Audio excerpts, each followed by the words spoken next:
Hello and welcome to Art and Cocktails. Today I have a really special friend who's actually been a guest on the show before, and Tania is back, and I'm so excited to chat with her about what she's been up to.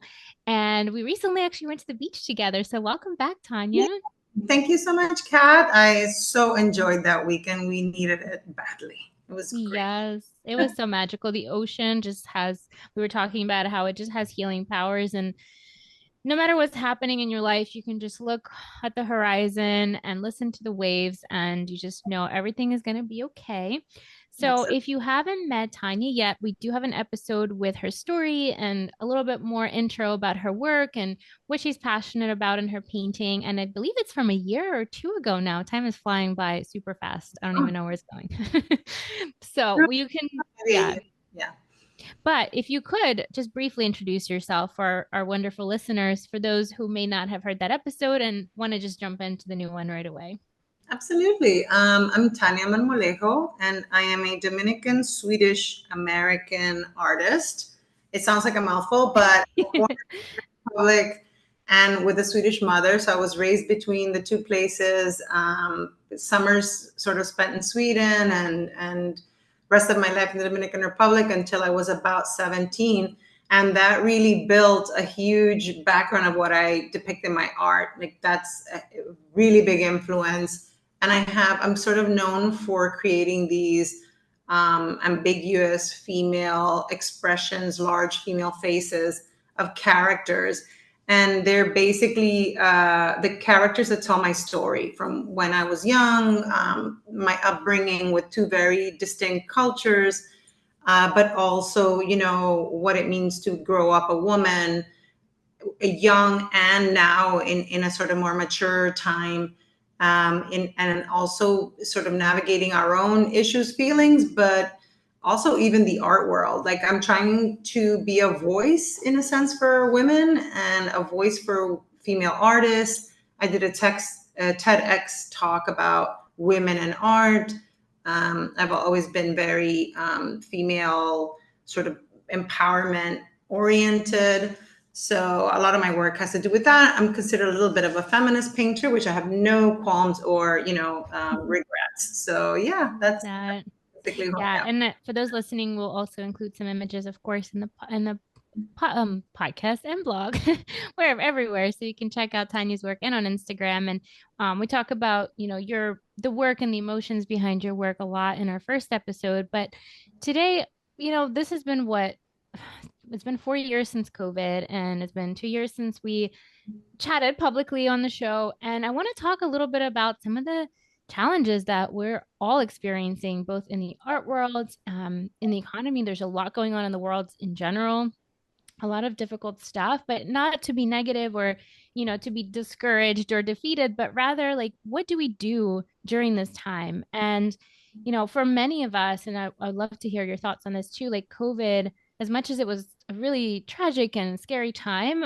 a lot of our art careers blossomed during that time. We got new opportunities, international shows, and new collectors, and a lot of like momentum for those Yeah. 4 years, very concentrated. And now, I mean, if you read the news or the art news rather, you Yeah. probably see that things are a little bit more quiet, and it could be really scary to navigate that coming from such a high for many of us.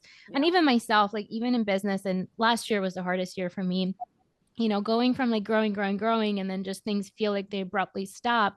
How have you been handling that? And I'll share some of my thoughts as well. And I kind of shared with my podcast listeners before, but I would love to hear like, what, because I know it's really scary when it first starts happening, right? Like, how have you been navigating the changes? And because we know everything goes up and down all the time, and it's going to come back up, but just this moment in time. Absolutely. And there was one thing that happened when I used to also work as a designer. I had several design positions. And even in that time when design was my main focus, we had to deal with the ebb and flow of markets. And, the design department was affected by what was going on in the markets. People weren't buying as much if there was a recession, and we had to really create pieces that people would sort of really fall in love with. What happened now, I think that after COVID we experienced this never before, and I think it's really probably record breaking boom in art. And not only art, like it was also, the construction business. It was wood, carpenters, things that had to do with home improvement, with bettering your homes, decorating your homes, because of course we were stuck in our homes. It became this sort of huge obsession to collect art because it was a very tangible a place to put your money as an investor. And it seemed to be never ending. There were all these, let's say, beginner artists, people who were being discovered right there and there. And there was all this excitement about discovering people through Instagram, through social media, and there was a lot of hype. So there was a group that, let's say, enjoyed that huge bubble where things just burst. It seemed like people would pay anything. But what happens, there is always an ebb and flow. And being a seasoned person, like in the situation of markets, I knew that there was going to be a lull after this big boom. We didn't know when. And so people were like, oh, this must be so marvelous. You're like in this huge boom. It was fantastic and it was beautiful. But there was always this little voice behind me saying, invest well, organize yourself, because there's going to be a lull. And lo and behold, we're sort of in this time now where, because of different reasons, wars in the world, different elections in many countries, not just, principal ones, but many countries where there is a lot of money in art and collectors, there's like this uncertainty. What happens, when there are elections and where there is war in countries, there is an uncertainty. You can feel it in the stock market as well. I mean, if anyone is investing in the stock market, it has not been doing the best. No. So our world is, oh my gosh, like I'm telling you, that's a whole other conversation. Yeah, that's the next podcast. We'll have Sean and Mike talk to us about that. Wait, yes. So, but it's very interesting because what was expected is happening. I'm not sure that everyone was expecting it to happen so quickly. We really wanted to ride that wave.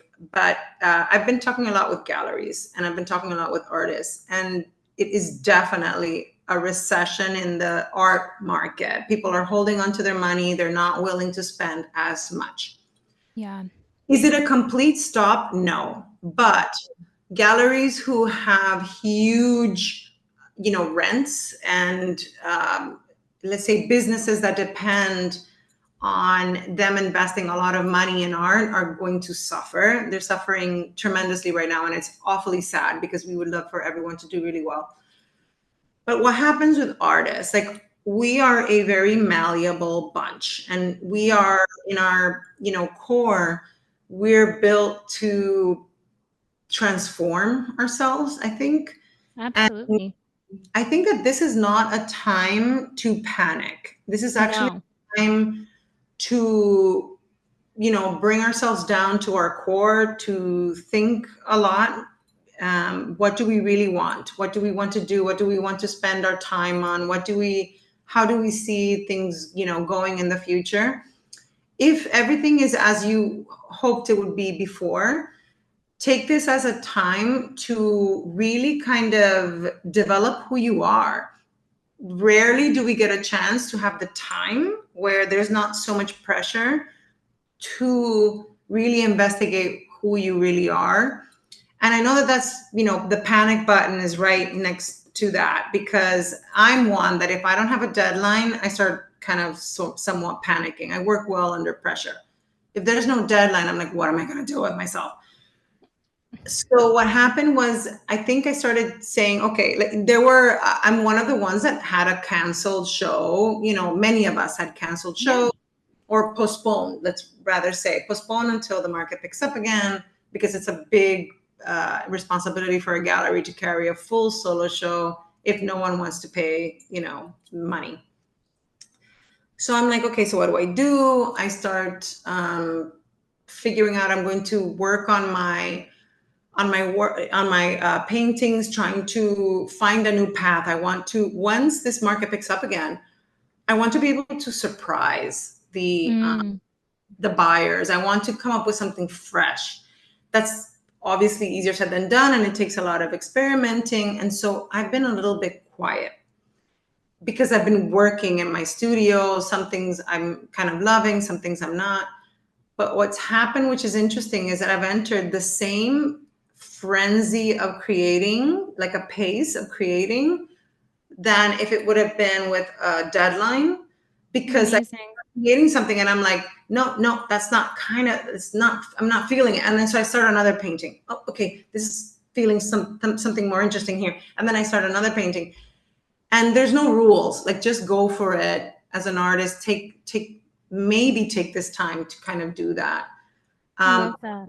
Thing that I think is really, really important for an artist is to think that this is not a time to lower your prices. No. It's not a time to throw in the towel. It doesn't mean that that's what's going on. Do not lower your prices. If you need to pivot and feel that there is something else, like maybe your paintings were large and the prices were high, try painting smaller paintings, make a small collection, make a small capsule collection that you title it, you know, a specific time, and make that the correct price for that, but an opportunity for collectors to still acquire your work without paying huge sums. And it doesn't mean that they bought a smaller painting that they won't buy a larger one. They probably will, because they're going to support you. 100%.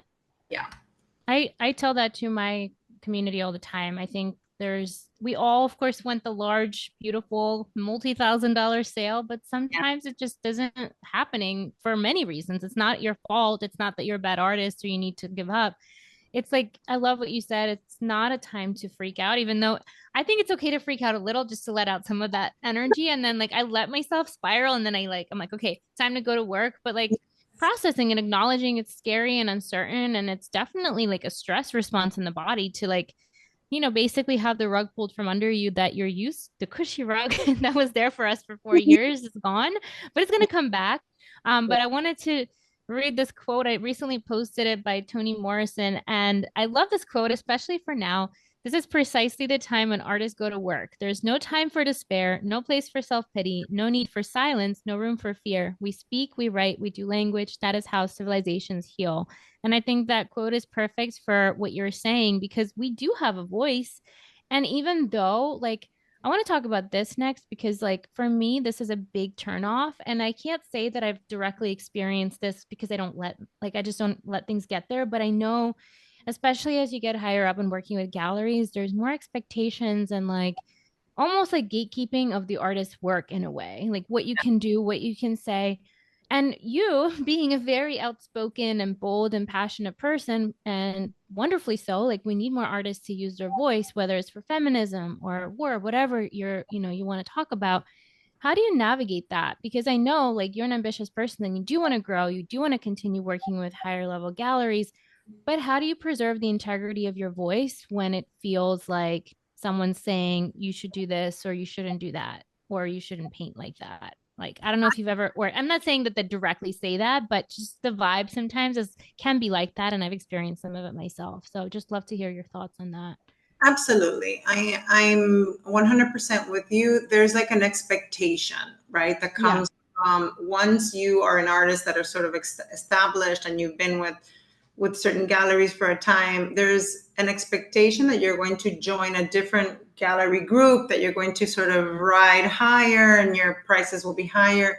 And collectors will expect that the money that they've invested will come back to them, you know, twofold. And that's perfectly okay. And as a collector, I'm sure that is a big motivator.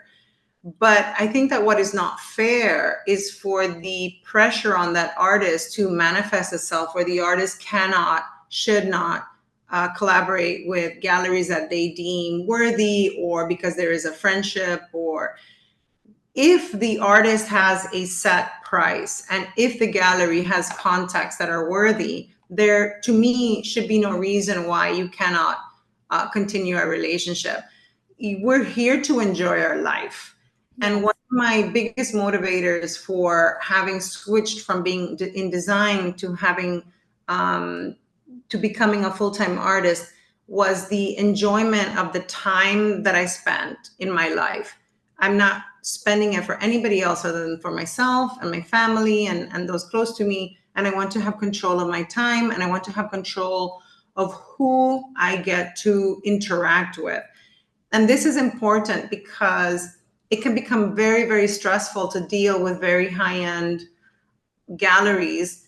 And I'm not saying do not do that, because I'm one that, obviously I'm very open to, yes, I would love to work with the higher end galleries, but I do not want to sacrifice this sort of enjoyment of life, this peace of mind of when I say yes to a gallery and I'm going to work with them. I want them to understand that when I say yes and I say I will do a project, that I am true to my word. I'm known for that. I don't want to be an artist that cancels shows, that flip-flops, because I want to get to this higher place.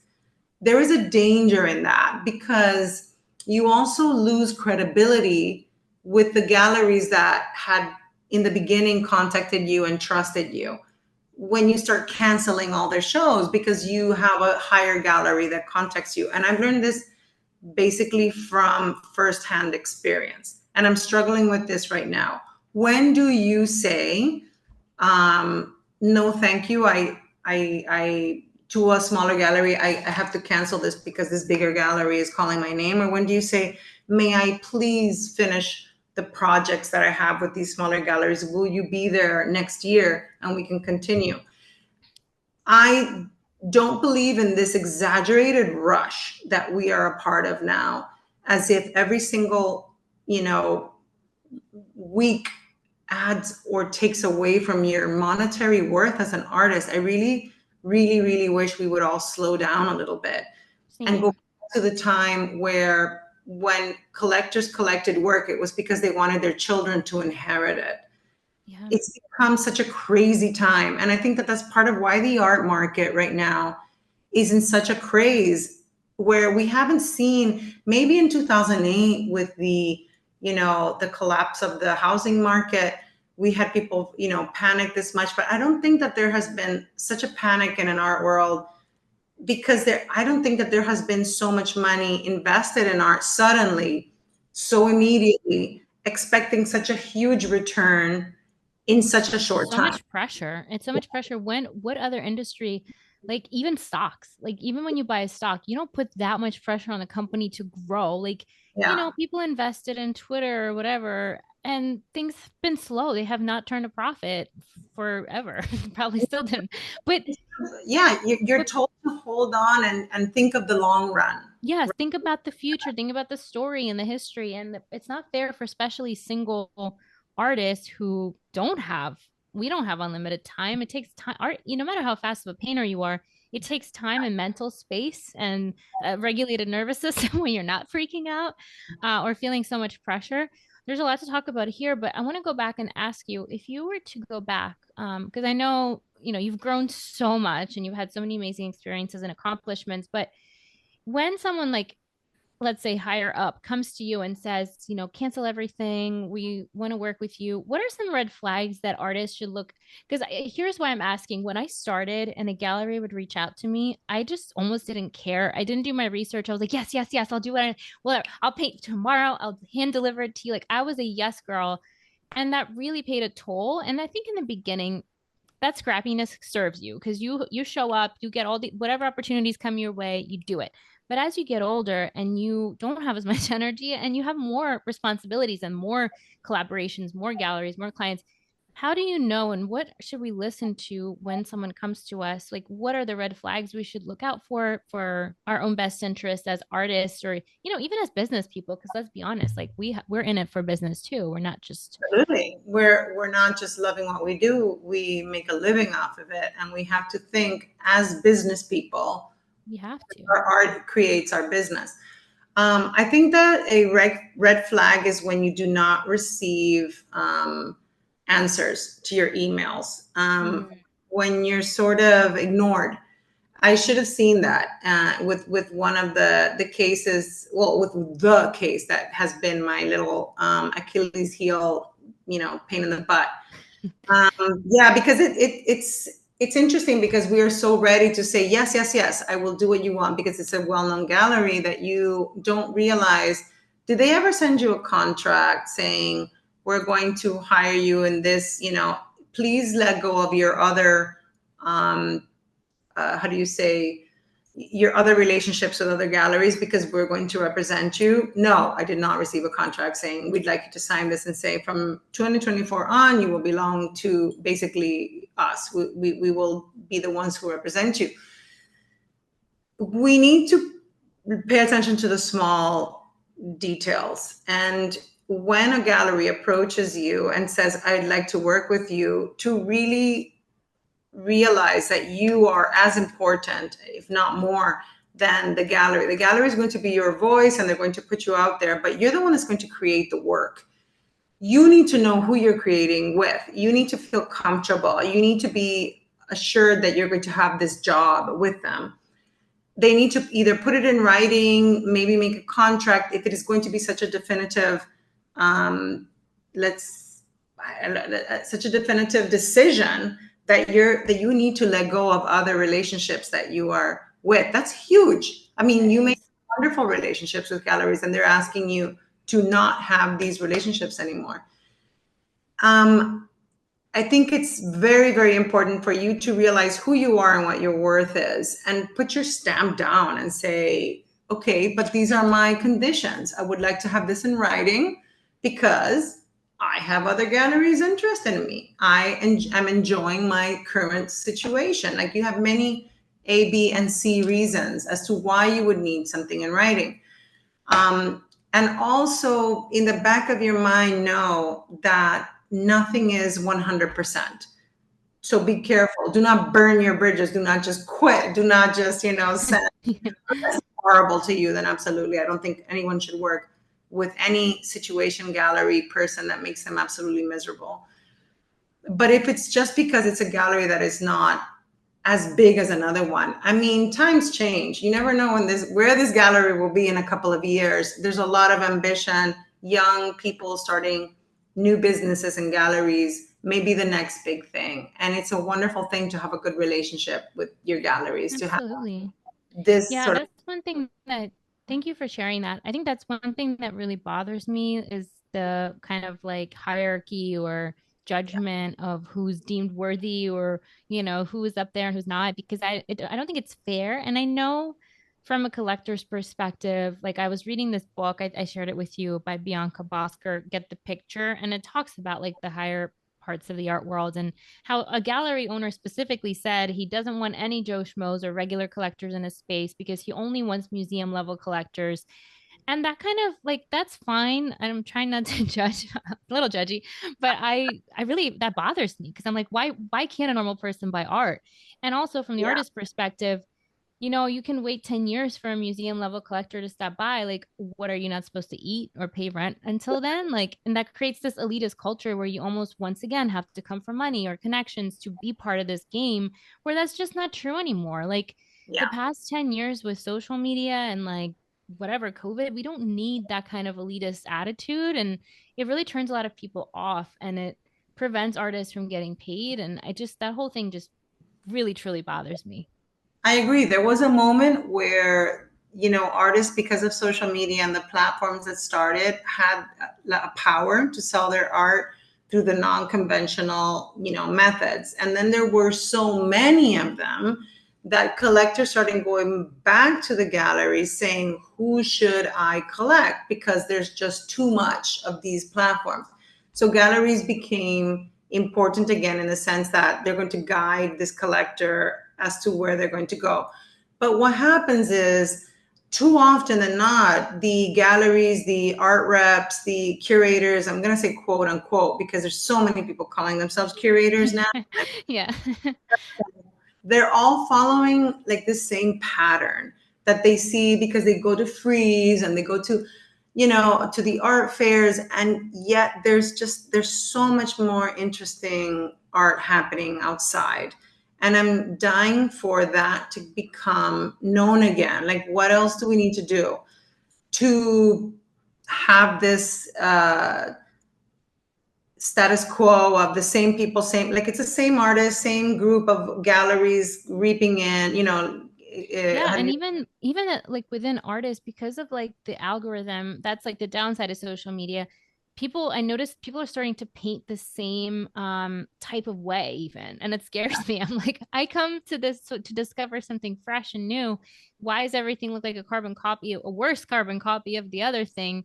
And I agree with you. I think we need like a renaissance where artists use their voice, and it can include galleries and curators, but we all got to like stop trying to find this, like you said, like a pattern or blueprint or whatever. It just becomes so washed out and boring. Like every time I go to, no offense to Art Miami, but like every year it's the same exact fair. Like there's nothing changed in the booths, and it's the same Marilyn Monroe glitter painting, and I'm like, or Damien Hirst, and I'm like, what? And I haven't been a part of the fairs for a long time because of it, because I just don't feel that there's going to be anything new that's going to stand out. The galleries that I work with also have been shy about fairs because also it's very costly. It's like at least $100,000 for some of these things if you want a large booth.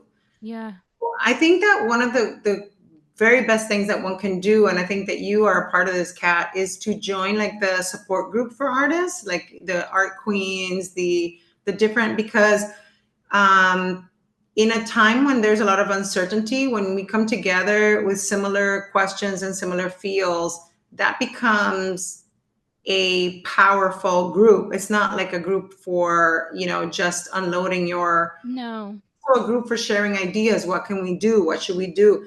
There's a project that has started with this kind of support group, and I think that they're super important. We can't do this alone. No. I think that to talk to other artists, to talk to galleries. I talk to the galleries that I've worked with constantly. How's everybody doing? How are you guys doing? I want to feel it out. Like, are they also going through trouble? There are some that are going through more trouble than others, and you start to get a feel of what's out there. But I would really be sad if I saw that all the progress that I felt was made after COVID, where there was this huge chance to be seen and to matter, disappears, because it's going back to like this old way of thinking where only a few artists get to kind of be out there. Yeah. Hoping that, because there's nothing is ever 100% bad.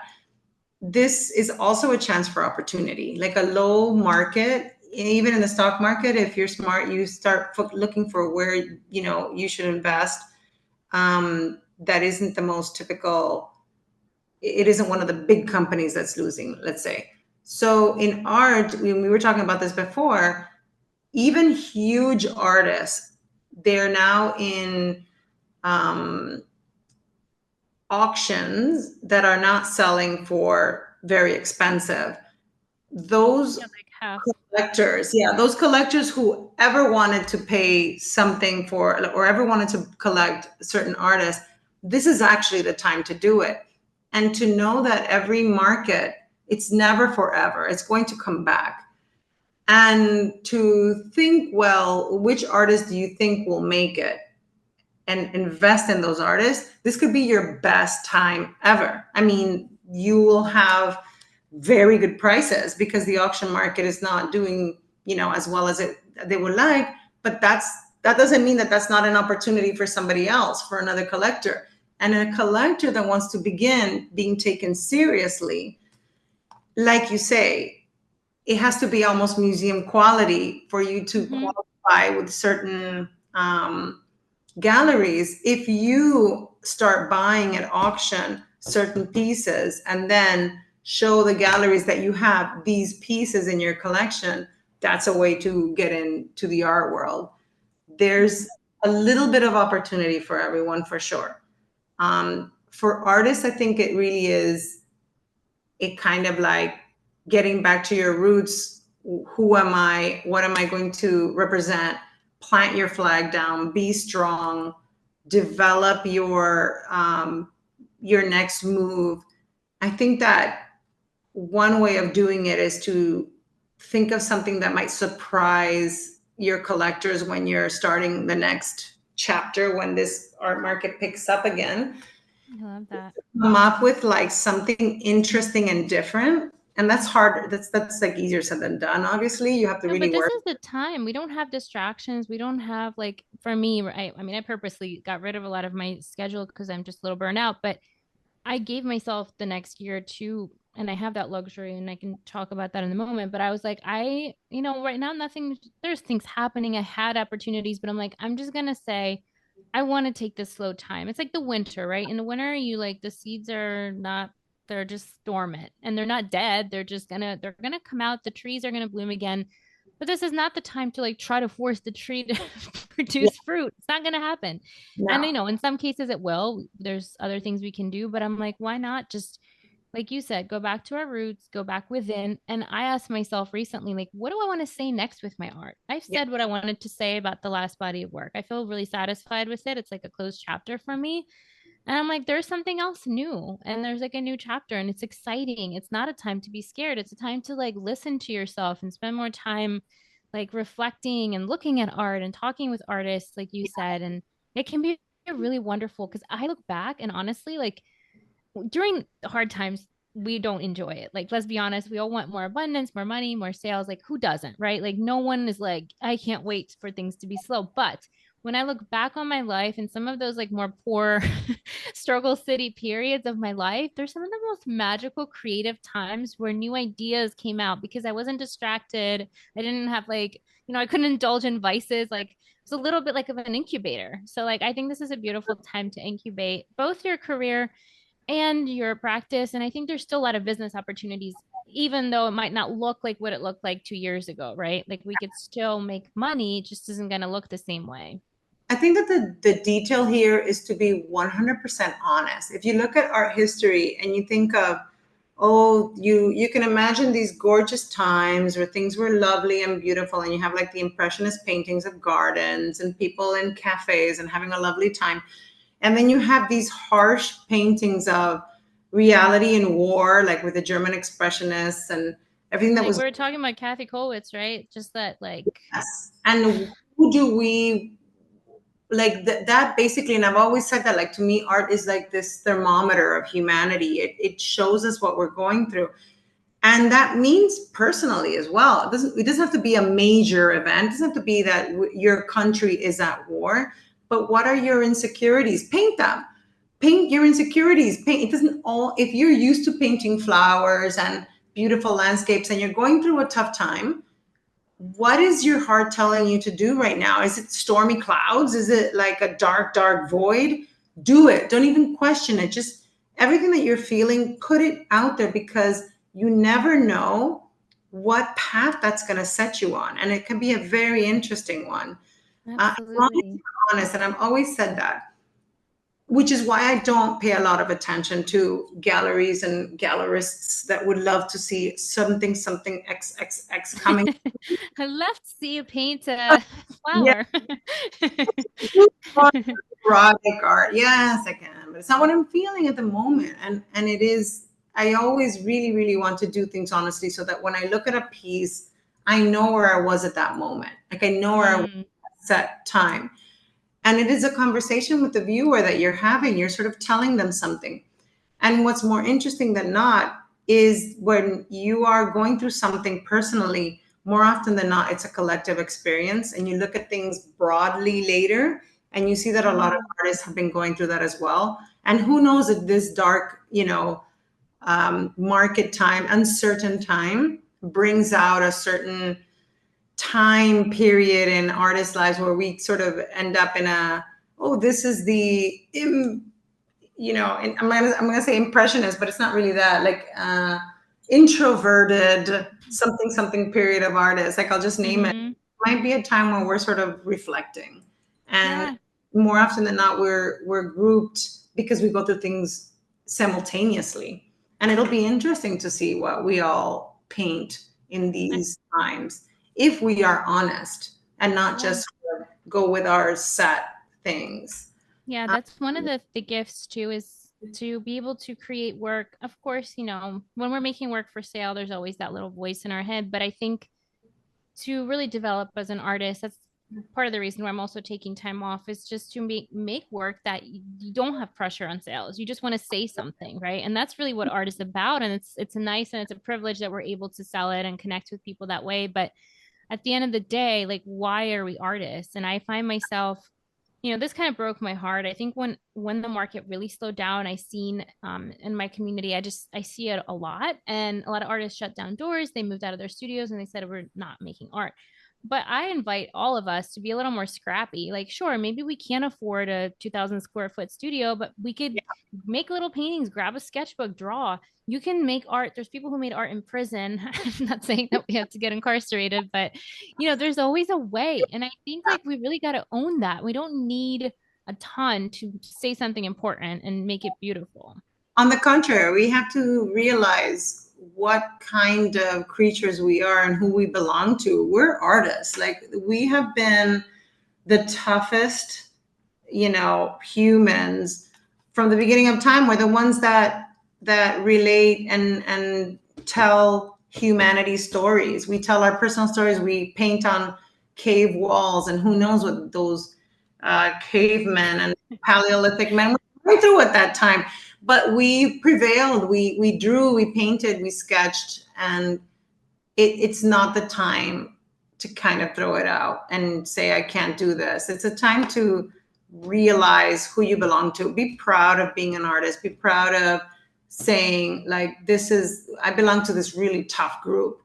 Yeah. I mean, ones that hopefully less now, but like, we're famous when we die. Yeah, that should not be. We'll be famous before that. But it's sort of like this thing where we chose this. It's not the easiest No. to choose, and it's why parents, roll their eyes or like, oh.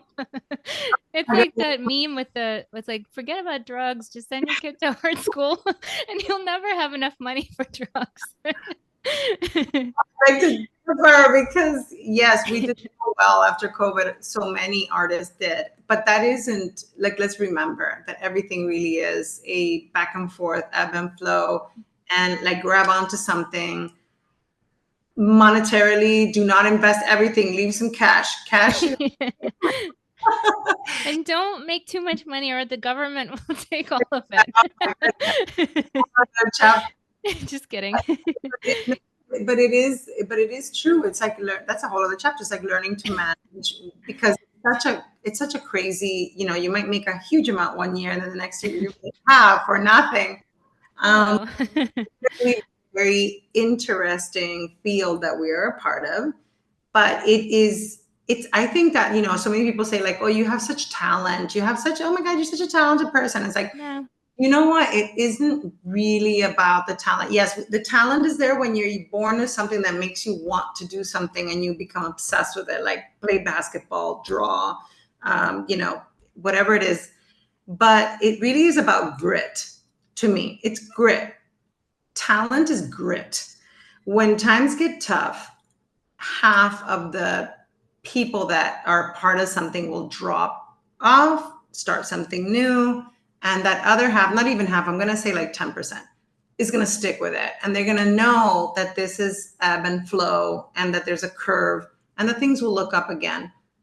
But it takes a lot of grit. It takes like so much strength and it takes grit. And I'm actually very proud to be a part of that group. I'm proud to be an artist. Yeah, me too. I'm happy that you are. And I thank you for sharing that. I think you're right. Grit. And that's, people ask me sometimes, like, well, why do you keep going and how? I'm like, I don't have a choice. This is what I want to do. And like, exactly. It might not look, I think that's the misconception, because I think people want, and we get those rewards, right? Occasionally, every few years, like, good things happen and it's exciting, but we don't do it for those times. Those times are just like a cherry on top. Like, I can't imagine not being able to doodle or paint outside or like sketch, or I don't know, like, I just can't imagine not. Like, I wake up and I want to, like, just, it's like an impulse. It's like a tweet, like a, something. I saw the picture of Colibri in his, Victorian mansion. and I had to draw it, and I drew it, and I gave it to you as a first thing in the morning thing. Those are impulses that we do because we absolutely love. Nobody asked us to. I'm not getting a cent for that little drawing. You do I it mean, because I would be happy to purchase it. It's so cute. It's it is just a joy to be able to do what we love to do, and I think that we need to remember that, and remember that nothing is forever, and the times that are difficult, they will, ease up. Better times. exactly. And I also like something I thought about recently is like when something that used to work is no longer working or temporarily not working or whatever, things change all the time.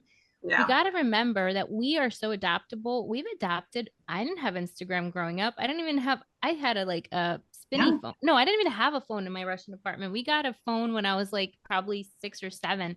And Wow. now we have technology. We have a computer. I could not, if you told me as a kid that I was like seeing someone on the screen while talking to them, I'd be like, like we adapt. And so the methods that used to work, it's sad when they don't work.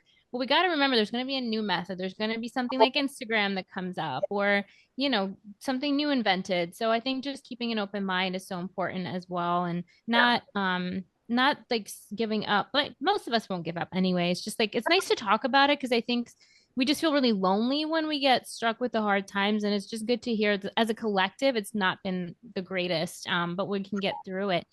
I have a question for you. So, Yeah. if you could go back to before the COVID boom, like I know you were obviously already exhibiting and selling your work and stuff like that, just like not at that like pace, it was really intense for you. You had shows like every month. If you could go back and let's say right now is that time again where we are in that quiet time and we're getting ready for the next big boom in the next few years, things are going to like pick up again in a different way. And we're going to be part of that. How are you preparing and what do you think artists should do, like aside from what we talked about, like, expressing where they are right now, like what are some ways we can like set ourselves up for future success? I think do not stop creating. Like create as though you have a show, but without the pressure of a deadline, but to think about what you want to say. And I found that I now am creating, realizing that as I'm creating, I've got these two voices. I'm creating things that have two different, I don't know why, but two different characteristics. There's one that's definitely in one direction with some sort of color palette, and the other one that's going in the other. And I'm not fighting it. I'm gonna try and see who wins in a sense. But I don't think that I need to cancel. I'm just going to continue to create. And like I said, it's sort of creating a frenzy because it's my own mind saying, okay, I like this, but I'm gonna start another one. I'm gonna start another one. I think that we need to create as though we have something, if you don't worry, just continue to create because even if some of them will not be showable and you will decide that, and I think that you should edit and say, I'm not going to include this. This is, I'll paint over this one later. Nothing bad can come out of continuously working. Think of the 10,000 hours. If you ever read, Malcolm Gladwell, I think, right? Is it Gladwell? Yes, Malcolm, a good old buddy. Yeah, the 10,000 hours is key. 10,000 hours. I mean, it really is. There's something about that, about putting your work, your time, your energy, and your focus, and things start to flow. So if you're continuously working, even if there's nothing, set in a calendar, it will flow. It will continue to change and create and sort of modify itself. And you will be surprised at what comes out. I'm surprised, even though I do have something that I'm supposed to be working towards. There is no pressure for a date, supposedly, like that this thing needs to be done by. So I have creative freedom. And that's very overwhelming for me because I'm used to dates, like do it. And I'm thinking, oh my goodness. And so it really is kind of delicious at the same time to be able to say, I'm not going to include that one. I'm going to put this one in. That one looks like that other third one I made, and start, creating like this conscious curated group. I think that happens when you continuously create. Yes, take a vacation, take a breather, everything. But I think that don't stop creating and doing what you do, because you should be doing it anyway. It's what your soul needs, it's what you're best at. And it might be the thing that gets you through when the market picks up. It might be what gets you seen once the market picks up a bit. Maybe someone sees you on Instagram and says, what do you have? And you've got all this incredible, work to show. So I definitely think to continue creating I without agree. the I crazy. agree. Mhm. I love that. And I think for me, I'm like a little bit opposite. I've learned that I really don't like deadlines at all. Like it just, to me, it's like I'm already fast painter and just that added pressure just doesn't like I'm already like I'm good at like creating my own deadlines. And I think like in the next chapter, like I know, but it like I had to learn it the hard way because it just created so much chaos for me. And I'm like, no, no, no, I'm not doing this again. So to your point, I think I work better when I have a thought, an intention, and I see the picture and I'm like, okay, this is what I want to create. And when it's done, then I'm like, cool, the opportunities are going to come, Yes. and like, I'm a little bit more seasoned too. Like for someone just starting out, this isn't going to be the case, but like, I can reach out to pretty much like 5 galleries if I really want to show and be like, hey, I made this. Do you like this? Is this a good fit? So like, as you get a little more seasoned, like you have those opportunities anyway. So I think, yeah, I'm excited to just give myself a year to see what the hell. It's just gonna be paintings of Calibri like lounging with like someone like brushing him with with little leaves, palm leaves. Calibri paintings. But like what you were saying, to someone who's starting out, this is an interesting time to be starting out. And it's something to bear in mind is that no one who is starting out, except for very few, a lucky few, but even they have to go through a lot of pressure and change while they're suddenly cast into the limelight because they got picked up by a fabulous gallery. Those that don't get suddenly picked up by a fabulous The gallery 99% of humans. need to work at it, and to not be afraid of putting in the hours and the work. I mean, 70% may not see the light. It doesn't matter. Just No, yeah. all of that is part of what we do. Think about like if you're a fashion designer and hours are spent putting together mood boards and collages. You're not going to sell that collage. That collage isn't going to go anywhere. So as an artist, you put in the hours by actually creating. Maybe that doesn't quite fit what you're doing at the moment, but you're creating, put it away, put it aside. It doesn't have to be thrown out. But just know that part of all those hours that you're putting in there, nothing is wasted. It's all No. towards the bigger good and towards the experience and letting loose, let your body create without you really having to think so hard. I think that's where we all want to get to. Yeah, I totally This want to do that. Just let time, things out. I it's the best. love that analogy too. It's like an athlete. Like when athletes are at the gym, 90% of their training is failure. They can't Yeah. do something and that they keep doing it until they can do it. Like I watch the girls at our gym who are like in it in a more professional way and they're just putting in the hours. They're just beating themselves up and 90% of it is just them screaming and yelling that it's not working. But one day it clicks and it works and that's how we have to be less precious about the things we create. Not everything is like a final product. And if you think about it, like people are afraid of, well, I put the money in and I bought the products. Well, an athlete puts the money in towards a gym, Yeah. uh, eh, other people put it towards, like, you have to spend money to later make money. And so yours is actually creating, and who knows if later that work will get shown in a retrospective or something like that. If you feel that it is good and special, but it's not quite, there or where what you want to say, put it away, put it aside, and keep working, keep working. This is the best time 100%. to do it without the full pressure of having to 100% sell at the moment. Wait. Totally. And sorry to interrupt, one of my teachers, he passed away now. One of the first like online courses I've ever taken, I was just like, I just quit my job and I was like, I just want to like play and try something new.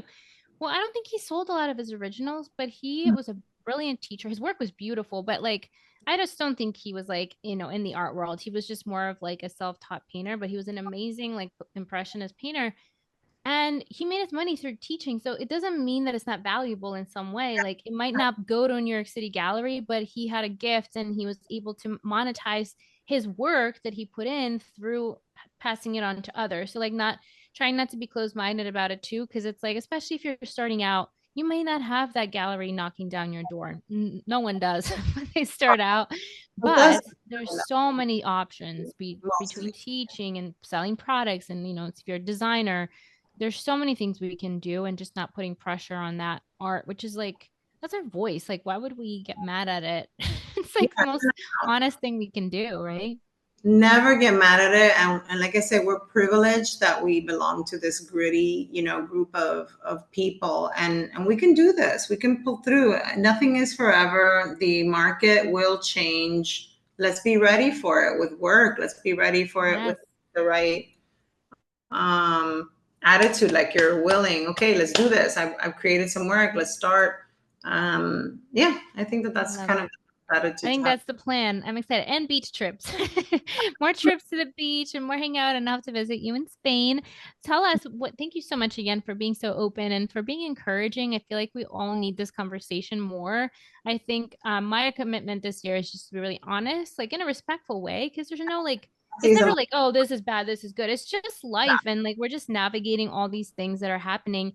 But tell us, what do you have going on? What's coming up for you, and how are you going to enjoy your summer?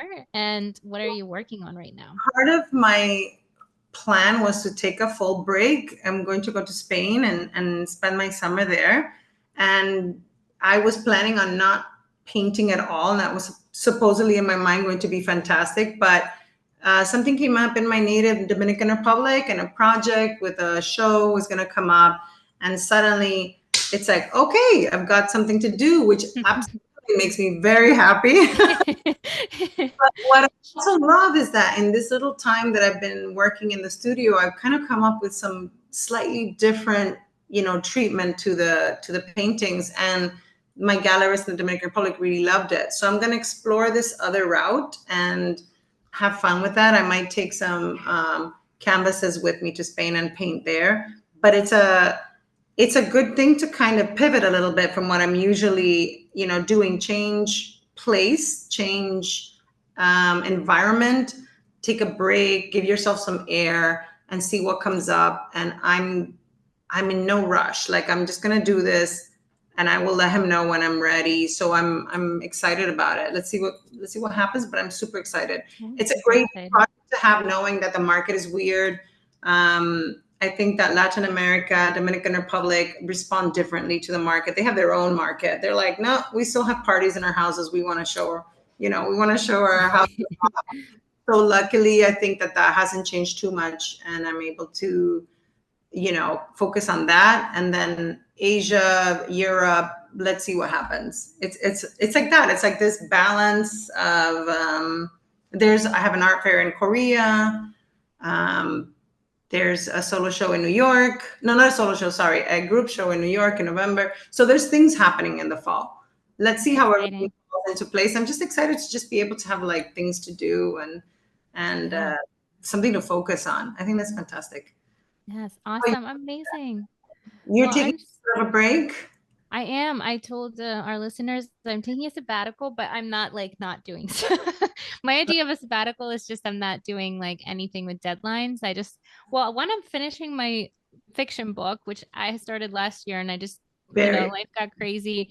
And we're just working on my business, podcast, great magazine, and just painting some oceans. Just really into the beach right now, obsessed. Absolutely love it. Manifesting a beach house in Cape May so we can like have retreats there. Need that. I love your beach paintings and your relaxed paintings. I like, and I can see when you're sketching, like when you're at a beach, how it's a little bit different. There's like this relaxedness about Oh, it. yes. And I'm looking forward to seeing more of those little sketches. And when you Thank like your break, quote unquote, paintings, I'm actually sure that they're going to be pretty awesome. So thank you. I'm excited. And that's like, I knew in my gut I needed like space. It's not even that I don't want to do anything. It's just that I need mental space and no like expectations. And I think part of it is like, I'll be honest, it's not necessarily like if I only did art, I think I would be okay with deadlines. But because I also manage so many other projects and I love them and I'm not willing to let them go at all. Like I love the magazine, I love our community. Like I just can't have everything have pressure and deadlines. Like something has to be more open and spacious. Otherwise, it just all becomes work. And yeah. then you just feel like you're always grinding. So And I'm We not saying never.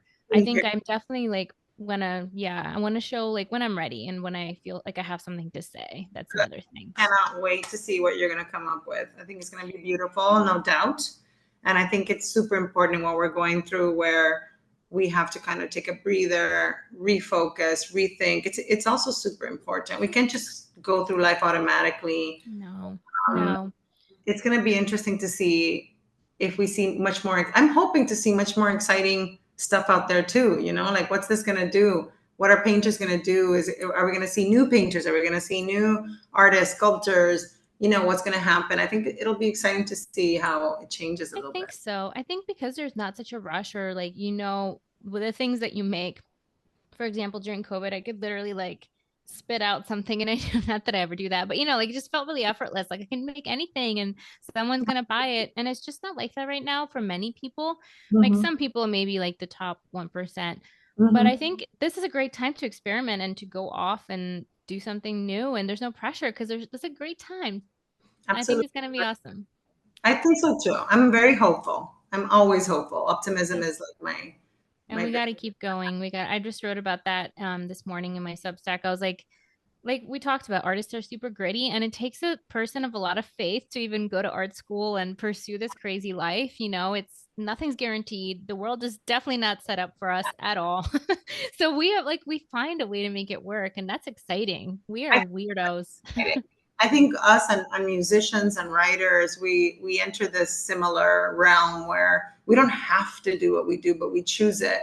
And in doing so, we make the world a better place because it's pure human creativeness. We dictate what people are going to listen to, read, look at. Like we're the ones that kind of steer humanity in a sense.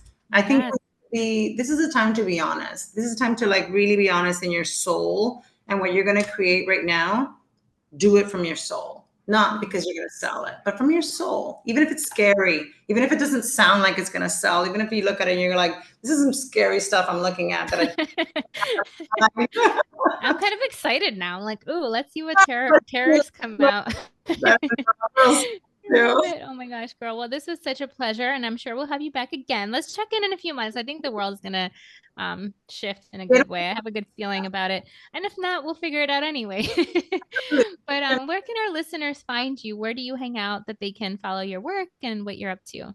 Absolutely. And Instagram, I'm still there, even though have been very bad about posting. Kat, you're very good about posting. And I was going to say that as one of the things that we should not stop posting because No, I post anything. Don't be perfectionist about posting. I'm no, telling you, post whatever you want. Don't even curate it anymore. better that realize, and I think the algorithm and Instagram are like, people are losing me. But anyways, it's very important to kind of keep a little diary, just post what's inspiring you, things like that. But yes, I'm on Instagram at Tani Tam, as per usual, and that's the best place to find me. That's where I'm at. That's where you can contact me. I usually answer everybody if I see you, and yeah, I'm Thank always open you. to conversations, and Yes, our conversations are always so fun. I know. And I'm so grateful for you. yeah. Well, thank you so much, love. And I'm so excited to see what's next for you. Thank you for coming back on the show. Hearing the Menorca, that's going to be very exciting. Yes. Yeah. Thank So you.